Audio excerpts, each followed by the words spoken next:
Mas Bambang, mau dong kami didongengi, diceritakan pengalaman yang Mas Bambang menjadi pimpinan KPK sudah jalan 2 tahun sekarang. Tapi sebelumnya menjadi advokat, sebelumnya memang berkecimpung menjadi aktivis anti korupsi. Jadi pengalaman menyentuh korupsi itu sudah sejak lama. Dari sekian banyak, sekian lama bergelut dengan dunia ini, adakah satu cerita yang membuat Mas Bambang hampir tidak percaya itu saja dikorupsi misalnya? Saya ingin membuka bagian awal ini. Kegelapan itu makin sempurna. Kejahatan makin dahsyat dan sistematis. Semua kekuatan hampir bersatu padu untuk mengalahkan kebaikan. Saya mau kasih contoh untuk sampai pada kesimpulan itu ya. Pertama begini, kalau dulu yang melakukan korupsi biasanya laki-laki. Terus muncul perempuan. Sekarang tidak hanya laki dan perempuan, anaknya pun terlibat. Putusan kemarin di pengadilan tipikor itu menjelaskan bahwa korupsi itu melakukan proses reproduksi di dalam keluarga. Bahkan ada satu kasus yang berkaitan dengan korupsi ini juga bukan hanya anak dan bapaknya, anak, ibu dan bapaknya. Sekeluarga koruptor. Sekeluarga melakukan kejahatan bersama-sama di bidang korupsi. Itu bagian yang pertama. Bagian yang kedua, cara berdiskusi antar para koruptor itu juga mengalami proses perkembangan. Dulu yang dipakai itu adalah buah-buahan. Ada apel Malang, ada duren, ada apel Washington. Masih sekarang ingat itu tuh, berkembang. Apel-apel itu masih Ya, ingat. sekarang berkembang. Korupsi di Departemen Agama yang kemarin baru diputuskan itu lebih dahsyat lagi. Saya ingin menggunakan kata yang agak keras sedikit, zalim dan luar biasa sekali. Karena yang digunakan itu adalah saya ingin memberikan kepada ustadz ini, di pesantren ini untuk Pak Kiai ini. Jadi kalimat-kalimat dalam bahasa Islam yang toyibah itu dipakai untuk melakukan kejahatan. Ini orang luar biasa sekali. Astagfirullahaladzim. Astagfirullahaladzim. Jadi saya kadang-kadang kalau lagi mendengar itu saya bilang ada yang salah ini dengan bangsa ini. Kalimat-kalimat toyibah itu dipakai untuk melakukan kejahatan. Definisi benda dalam sistem hukum kita mengalami perubahan. Dulu kalau belajar hukum pidana, Pak Mahfud ya, ada benda bergerak, ada benda tidak bergerak. Sekarang ada benda bergerak-gerak. Apa itu benda bergerak-gerak? Salah satu cara untuk melakukan layering dan covering terhadap tindak pidana korupsi, maka kemudian digunakan perempuan untuk menutupi aset-aset yang dicuri oleh pencuri-pencuri besar itu, oleh koruptor-koruptor itu. Jadi sekarang kasihan sekali, perempuan-perempuan itu sebahagiannya dipakai untuk layering dan covering aset-aset hasil korupsi. Untuk mencuci uang? Yes. Panji, kalau tadi Mas Bambang astagfirullahaladzim, menurut Anda juga sudah sedemikian menyeramkan kondisi negeri ini kalau bicara korupsi? Saya cukup kaget. Tadinya saya pikir nggak akan ditanya, soalnya kan saya di sini sebagai pemanis ya, karena paling enak dilihat. Pemanis ya? Iya memang masih lebih manis yang paling ujung sih. Yang ini bukan manis, ini sepet di sebelah sini. Nggak, tapi saya punya kekhawatiran besar terkait dengan korupsi. Tapi kekhawatirannya bukan pada korupsinya, itu udah jelas. Tapi kepada anggapan anak muda Indonesia terhadap korupsi, termasuk saya yakin yang ada di ruangan ini. Banyak orang di ruangan ini bilang, zaman sekarang tidak seenak zaman dulu. Lebih enak zaman Soeharto karena dulu nggak ada korupsi.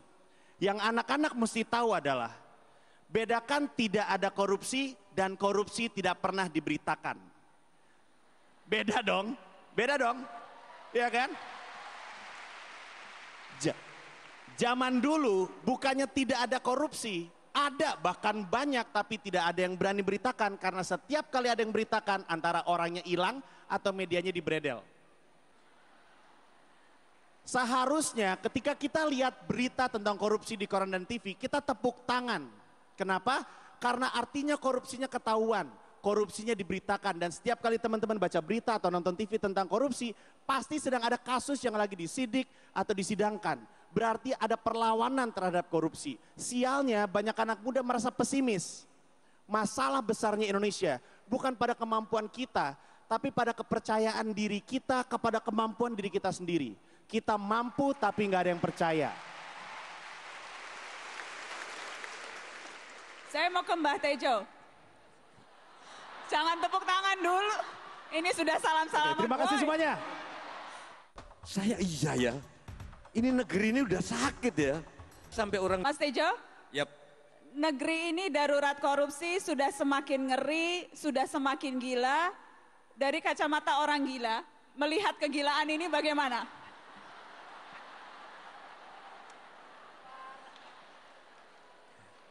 kan nanakin gitu.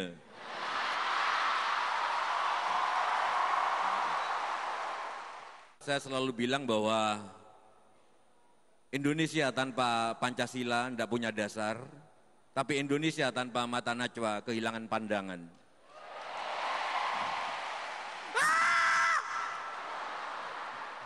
Nana, saya waktu 2 tahun yang lalu sedang ada di Bromo. Ini apa yang paling mengerikan dari korupsi. Syuting film Tendangan dari Langit. Waktu itu ada bule-bule di Bromo.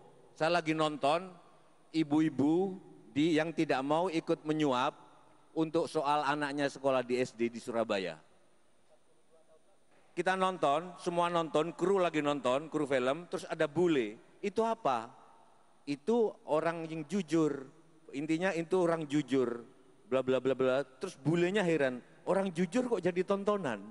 Saya iya ya, ini negeri ini udah sakit ya. Saya itu puncak saya korupsi udah gila-gilaan sampai orang jujur jadi tontonan. Itu bagi saya malu sendiri sebagai orang. Itu bulenya heran kenapa kok ada orang jujur ditonton di Indonesia. Mas Bambang, tapi kalau pemain-pemain lama yang ditangkap di KPK ini anak-anak baru semua tuh, pemain-pemain baru, tidak hanya aktor-aktor lama. Jadi berarti sesungguhnya memang sudah berkali atau sudah bermultifikasi, sudah kemudian menggandakan diri lewat aktor-aktor yang baru juga. Kalau mau pakai bahasa keren, proses reproduksi kejahatan jauh lebih cepat daripada kemampuan penegak hukum menangkap penjahatnya. Selama ini pendekatan pemberantasan korupsi hanya diorientasikan semata-mata untuk nangkep orang. Padahal kalau orang yang ditangkap, jaringannya belum ketangkap. Jaringannya itu kan biasanya kalau korupsi itu kan organized crime.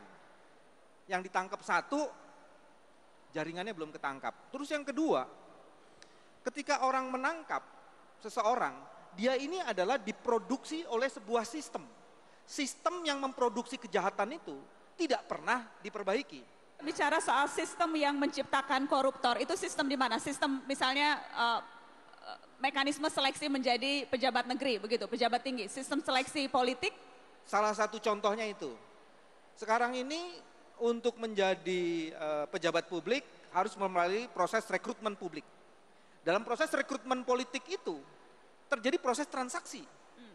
Bagaimana mungkin bisa didapatkan orang-orang yang baik kalau kemudian sistem yang memproduksi orang-orang baik itu tidak ada. Kita mengembangkan program itu, Mas Tejo, membangun budaya anti korupsi di keluarga. Kita punya programnya. Kita punya buku cerita untuk anak-anak TK mengenai kisah-kisah integritas. Sampai nanti mahasiswa, kita punya bukunya. Ada satu survei yang dilakukan oleh Transparansi Internasional, TII, Transparansi Internasional Indonesia. Ini disebutnya seperti ini adik-adik, kalangan muda lebih memilih cuek melihat praktek korupsi di sekitarnya. Dari 2.000 responden, 60% mengatakan tidak akan melakukan pengaduan jika dia melihat praktek kecurangan di sekitarnya. Jadi artinya memang cuek saja gitu, mau ada korupsi, mau ada penyelewengan, tutup mata daripada repot. Seperti itukah gambaran anak muda sekarang? Saya harus katakan iya. Wah langsung hening gitu. Tapi memang saya katakan iya. Saya tanya, kalau misalnya ternyata yang melakukan praktek korupsi adalah ayah kandung Anda, apakah Anda akan melapor? Atau kakak Anda, apakah Anda akan melapor? Kemungkinan enggak. Kalau misalkan Anda lihat ada kejahatan, apakah Anda akan lakukan sesuatu? Kebanyakan orang mempertimbangkan dan jawabannya adalah tidak. Hidup saya jadi lebih susah. Walaupun sedikit di antara kita yang berani melakukan perlawanan terhadap korupsi, jangan gentar. Semua perubahan di dunia datang dari kelompok kecil yang begitu menginginkan perubahan. Kita nggak perlu rame-rame, nggak perlu banyak-banyak.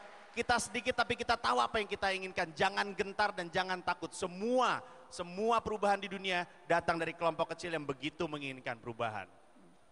Mas Bambang, kalau tadi orang ragu mau melaporkan, orang kemudian takut karena sudah berapa kali kasus, tidak usahlah whistleblower gitu. Kalau whistleblower mungkin saja dia terlibat, tapi orang-orang yang kemudian melihat ada penyelewengan ketika lapor dia malah dikenakan pencemaran nama baik, terus apa untungnya melapor korupsi? Ini perlu diluruskan. Di KPK itu ada satu sistem yang namanya whistleblowing system. Hampir seluruh operasi tangkap tangan yang dilakukan KPK, Mbak Nana, itu karena informasi dari masyarakat. Dan sebagian mereka adalah anak muda. Tepuk tangan dulu untuk anak muda ini. Di dalam sistem whistleblowing itu, laporan itu tidak perlu menggunakan nama, identitas. Karena bagi KPK yang penting itu adalah material dan relevansi laporan itu, bukan siapa yang melapor. Jadi tidak betul kalau ingin melaporkan, maka kemudian dia akan jadi korban. Bahwa para koruptor, memang kalau mengetahui ada yang melaporkan, dia kemudian mencoba bikin perlawanan, orang yang melaporkannya itu dilaporkan. Itu adalah strategi koruptor. Tapi kalau penegak hukumnya, paling tidak KPK yang saya tahu dan yang saya bisa jamin, bahwa sistem informasi di kami itu bahkan bisa anonim. Kalau Anda tahu orangnya, siapa dulu yang menyerahkan uang ke saya, sekarang